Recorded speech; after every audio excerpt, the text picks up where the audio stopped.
안녕하십니까.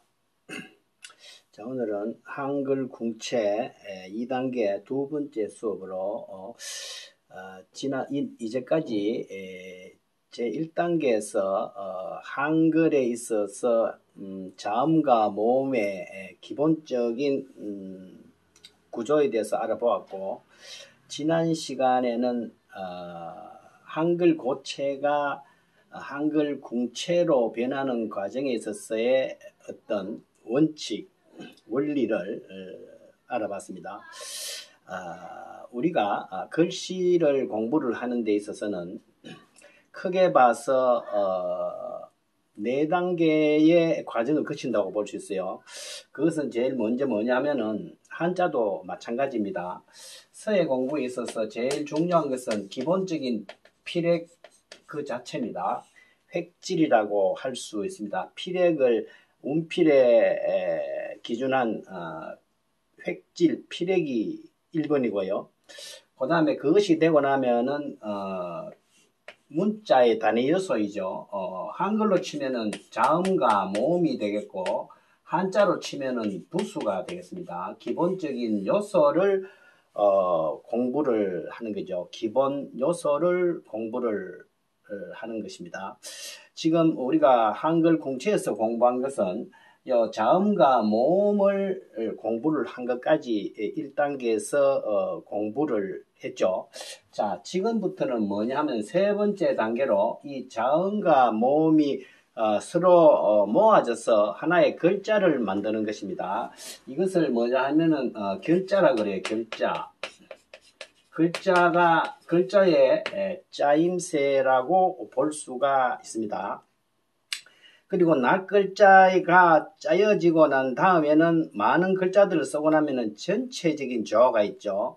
이것을 우리는 장법이라고 이야기합니다. 장법. 자, 그래서 우리가 한자나 한글도 마찬가지입니다만은 이러한 단계로 거쳐가는데 지금은 한글에 있어서 요 결자 한 개 한 개 나자의 글자에 있어서는 그 구조가 어떠한가 결자에 대한 이야기를 한번 해보고자 합니다. 이 결자라는 것은 글자의 짜임새인데 서예 전문 용어에서는 이것을 간가결구라는 말이 있습니다. 간가결구. 이 결구라는 말도 결자라는 말하고 좀 거의 비슷합니다. 간가결구라는 그 말이 있는데 간가법이라고도 하긴 하고 간가결구법이라고도 하는데 이것은 뭐냐면은 한자인 경우에 나온 이야기지만 한글에도 그 원칙이 그대로 적용이 됩니다. 여기서 뭐 딴 글자보다도 이 가짜가 제일 중심 글자인데, 가짜는 사전에 찾아보면 실흥가로 되어 있습니다. 실흥가. 실흥이라는 건 뭡니까? 옛날 우리 전통사에서 방 안에 들어가면은 이렇게 줄을 맨다든지 막대기를 달거나 널빤지를 놓아서 그 위에 이렇게 넣는 그걸 실흥이라 그러죠. 그래서 말하자면은 이 글자의 구조에서 보듯이 나무를 가지고 이렇게 더해가지고 구조물을 만든다 하는 것입니다. 그래서 그 사이사이에 어떠한 간격을 두고 그 구조물을 짜는 것, 이것을 간가라고 이야기해요. 예를 들면은 우리가 책장을 하나 짜는데 그냥 막 짜지는 않죠. 책장을 짜는데 키가 작은 책도 있고 큰 책도 있죠. 그래서 제일 위에는 좀 좁게 짜고 밑에는 좀 이렇게 올수록 크게 짜가지고 키가 큰 책과 작은 책을 이렇게 구분해서 꽂을 수 있도록 이 구조물을 짜는 거죠. 이것이 간과입니다. 또는 여기에 또 어떻게 받침을 해서 이렇게 둘 것이냐, 뭐 밑을 이렇게 가는 수도 있겠죠. 여러와 같이 이 간과라는 것은 글자를 요거를 하나의 글자라고 볼 때 어떻게 하나하나의 요소를 크기를 조정하고 간격을 조정해서 전체적인 용도에 맞게 쓰느냐 하는 것을 간가라고 이렇게 이야기하고, 요거는 뭐 간단한 말로는 결자라고도 이야기하지만은 또 딴 개념으로서는 결체라고도 하기도 해요. 결체법. 뭐 다 같은 말입니다. 그렇지만 이런 개념이 같이 사용하고 있기 때문에 결체법이라고도 이야기를 합니다. 자, 그래서 한자에 있어서는 이 간과결구라는 것이 굉장히 많아요. 왜냐하면 한자의 구조가 굉장히 복잡지 않습니까? 복잡기 때문에 역대 서론가들이 한글을 모양을 짜맞추는 데 있어서 여러 가지 방법과 형식을 여러 가지로 제시한 사람들이 많아요. 한자이기 때문에 그 종류가 굉장히 비교적 몇십 개로 많습니다. 그런데 비해서 한글은 비교적 자모음 24개라고 하는 비교적 간단한 것이기 때문에 한자에 비해서 현격하게 그 구조가 간단해서 크게 봐서 뭐 대여섯 가지로 기결을 할 수가 있습니다. 우리가 한글을 쓰는데 지난 시간에 제가 말씀드렸습니다만은 한글의 궁체인 경우는 우측 세로선을 기준선으로 잡는다 그랬죠. 그 기준선으로 잡기는 잡되 한 글자가 어떠한 기본 구조에 의해서 되어 있느냐를 알면은 한글을 비교적 성공적으로 써내려 갈 수가 있습니다. 자, 그래서 여기서는 한글 궁체에 있어서 그 결자를 어떻게 할 것이냐에 대해서 구체적으로 나누어서 한번 살펴보기로 하겠습니다. 우리가 보통 한자를 쓸 때도 밑에 영지를 끊는다든지 구궁격이라고 해서 칸을 이렇게 치죠. 구궁격에 대해서는 제가 한번 질문과 답변에서 한번 말씀을 드린 바가 있습니다. 초보자인 경우에 글자의 위치나 크기를 잡기 위해서 그 글씨를 크는 칸 밑에다가 9개의 칸을 나누어서 쓰는 것을 구궁격이라고 해요.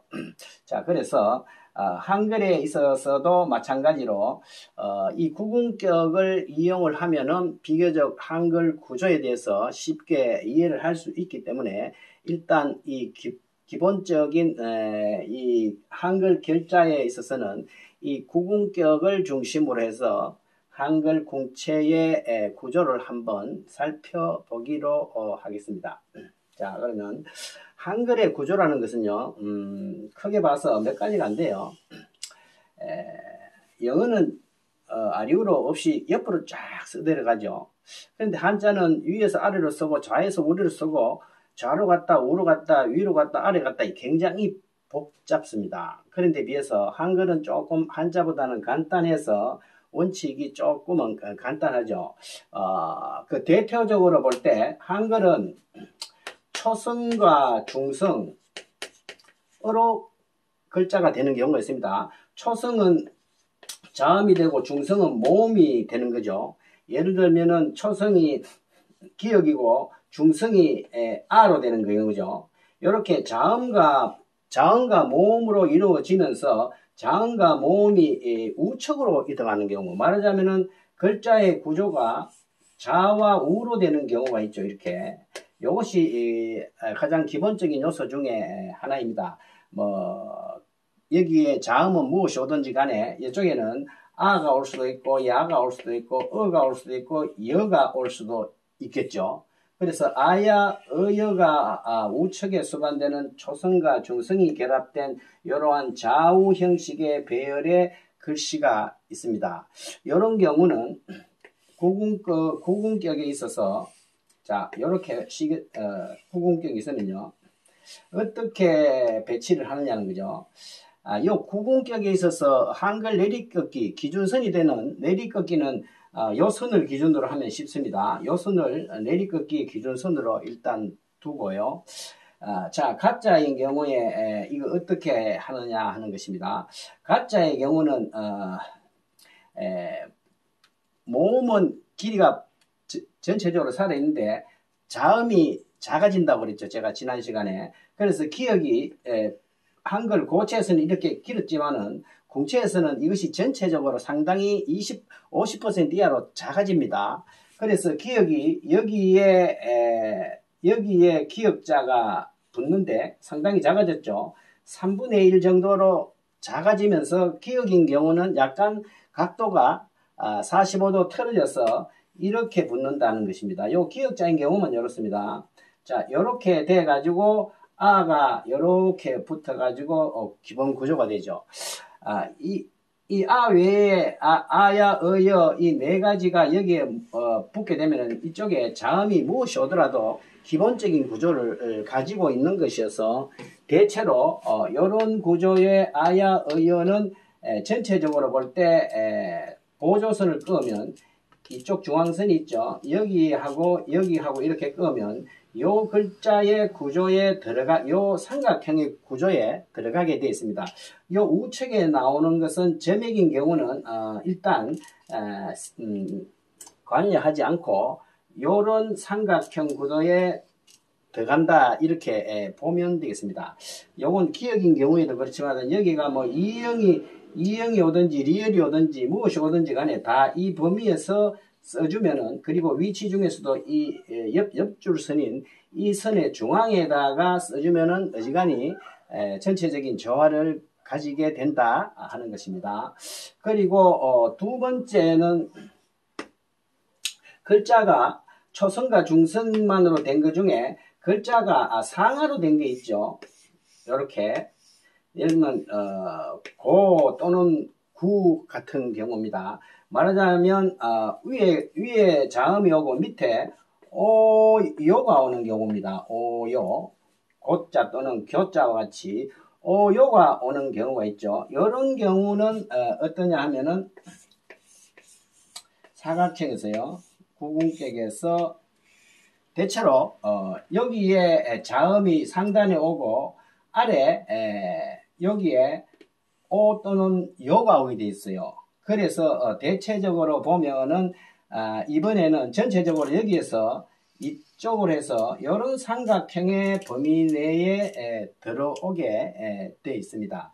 자, 그래서 초성과 중성만으로 되는 경우에는 이렇게 조금씩 모양이 달라진다는 거죠. 그런데 요 한 가지는 여기에 있어서는 오요가 오는 경우는 요 범위에 들어가는데 우유가 오는 경우는 조금 달라집니다. 우유가 오는 경우는 글자의 아리또리가 더 길기 때문에 조금 다르다는 겁니다. 자, 여기서 기준선이 이게 되죠. 되면은 구라는 구자를 쓰게 되면은 기역이 이쪽에 오죠. 기역이 오고 이 가로 꺾기가 이렇게 오게 돼 있죠. 또는 여기에 구가 되든지 큐가 되든지 간에 이 선 안에 들어오게 돼 있어요. 그렇죠?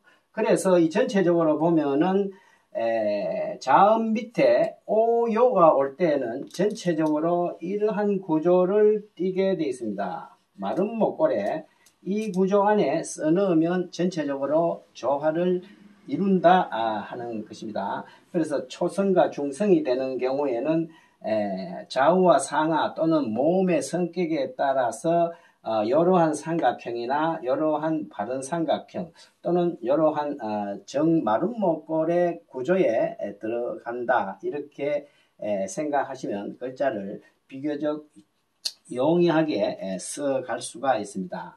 자, 그 다음에 두 번째로 뭐냐면은 한글은 세 번째로는 한글이 좌우 상하로도 되어 있지만은 때에 따라서는 아리위로 3단 구조가 된 게 있죠. 예를 들면은 기역, 국 이런 글자가 있죠. 이른바 상하로 세 칸이 되어 있는 경우가 있습니다. 이런 경우에는 구궁격에서 이렇게 되어 있으면은 뭐 자연스러운 현상이지만 모음은 그대로 살아있고 자음이 역시 줄어서 여기에 기역이 들어가고 우가 그대로 살고 기역이 이렇게 들어가서 전체적으로 구조가 이렇게 되겠죠. 자, 이렇게 돼서 결과적으로 초성 중성이 상하로 연결되면서 우와 유가 오는 경우와 같은 구조의 마름모꼴의 구조에 넣게 되면은 어느 정도 전체적인 통일감을 가질 수가 있고, 이 자음, 초성과 종성의 자음도 대체로 이 3분의 1 선에서 구사를 하게 되면은 전체적으로 조화를 할 수 있다 하는 것입니다. 자, 그 다음에 마지막으로 보면은 이 초성, 중성, 요건 초, 중, 종성 세 가지죠. 자음, 모음, 자음. 그 다음에 요 초성, 중성, 종성이 3단으로 된 것도 있지만은 요런 구조가 있죠. 전체는 2단이고 상단이 갈려지는 경우가 있습니다. 예를 들면은 각 이런 경우가 있죠. 이런 경우의 구조가 비교적 상당히 많은데 이런 경우는 어떤가 하는 거죠. 이런 경우는 구분격에서 이렇게 돼 있죠. 이렇게 돼 있어서 여기에 내리꺾기는 그대로 살아있게 되죠. 그죠? 살아있고 요 밑에도 받침은 기역이 받침이 여기에 들어가면 돼요. 그리고 이쪽에 있는 왼쪽에 있는 요 기역자가 상당히 약간만 위로 올라가게 돼 가지고 여기에 약간 여기 길이에 맞는 위치에 기역자를 넣어주면 됩니다. 자, 그래서 이렇게 초성, 중성, 종성이 이렇게 2단으로 구분되면서 상단이 두 개로 갈려져 있을 때는 이 전체의 구조가 이렇게 돼서 요 구조를 취하게 되어서 요 구조하고 전체적으로 초성, 중성이 가로로 연결된 구조하고 그 구조가 같다는 것이죠. 여기에는 가짜가 될 때는 이래 들어가지만은 밑에 받침이 올 때는 기역이 살짝 올라가면서 밑에 받침이 들어오면서 전체적으로 이 구조하고 같이 적용이 된다 하는 사실입니다. 자, 그래서 요 위에는 경우의 수는 사실 없습니다. 이렇게 전체적으로 보면은 한 가지, 두 가지, 세 가지, 네 가지, 다섯 가지예요. 한글은 기본적으로 이 다섯 가지 구조에 맞추어서 글씨를 써주면 되고요.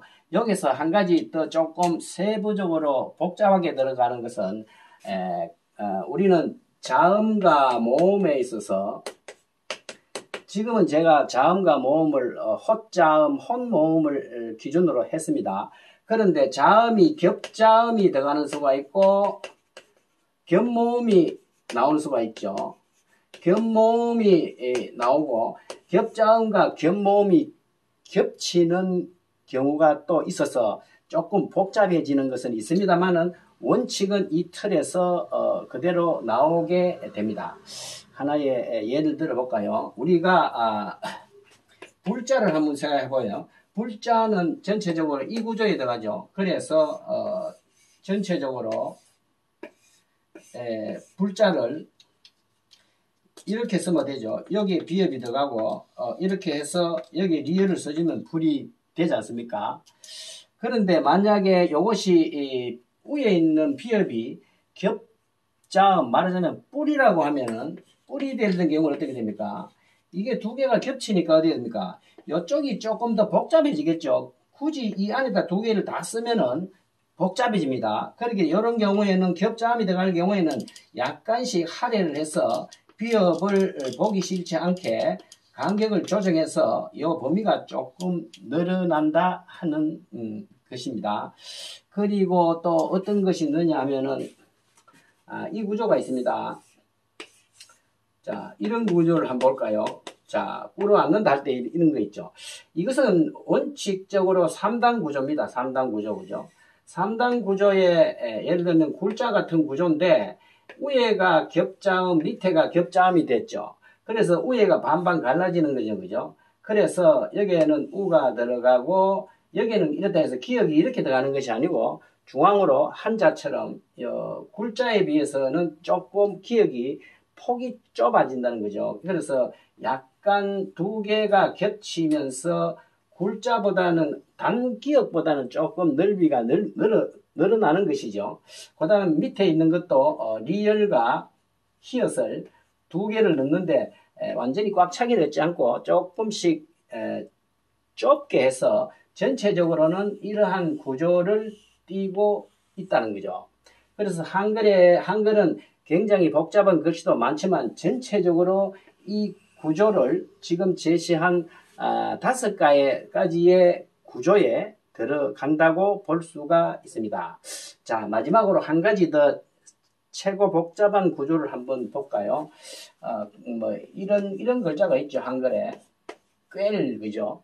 자, 이 구조는 뭐일까요? 이 구조는 전체적으로 이 구조에 들어갑니다, 그죠? 여기에, 말하자면, 글 같은 경우의 구조인데 이것이 복자음이 오고 복모음이 왔죠. 그래서 이쪽에 또 칸이 갈라지고 여기가 또 갈라졌죠. 그죠? 그래서 고체 같으면 이렇게 해서 이렇게 고체에서는 이렇게 꽉 차게 넣었을 것입니다. 그렇지만은 궁체가 되면서 전체적인 이 다이아몬드 형태로 다이아몬드 형태가 아니고 여기에 뭐였습니까? 3단 구조로 된 요 구조에 들어가는 거죠. 위에 2층, 밑에 1층인데 그 왼쪽의 칸이 또 2층으로 나누어지게 된 것이죠. 그래서 꿰자 같은 경우는 궁체인 경우는 고체와 같이 꽉 차게 이렇게 쓰지 않고 크게 봐서 이렇게 갈라서 이 기역을 되도록이면 좁고 길게 하면서 모음도 간격을 조정을 해가지고 리얼은 전체적으로 이 초성의 시작 중간쯤에서 시작하면 된다는 거죠. 기준선은 이쪽이 이렇게 되겠습니다. 자, 제가 3가지의 예외적인 경우를 들었는데 기본적으로 제가 제시한 이 5가지의 경우를 잘 생각하면은 한글은 그렇게 복자음과 복모음이 오더라도 그렇게 복잡한 경우는 없으니까 이 원칙을 잘 아셔서 글씨를 한번 써내려가면 되겠습니다. 그래서 제가 다음 시간에는 실기를 한번 해볼 텐데요. 기초과정이기 때문에 제가 어느 정도 밑에다가 구분격의 선을 꺼놓고 글씨를 써 나가도록 하겠습니다. 원칙은 지금 기초이기 때문에 가로 세로가 일정한 정사각형의 구분격에다가 글씨를 쓰는 것을 원칙으로 하고 그 다음 단계 장법에 들어가서는 한글 궁체도 글씨의 키가 변화가 되는 과정을 또 거칩니다. 이것은 한글 고체의 경우와 마찬가지라고 볼 수가 있습니다. 자, 이렇게 한글도 그 구조에 있어서 몇 가지 원칙이 있다는 것을 잘 아시고 이 점을 이해를 하면은 일찍이 전체적인 낱글자의 조화를 꾀할 수가 있으니까 양지하시기 바랍니다. 자, 오늘은 여기까지 하겠습니다. 감사합니다.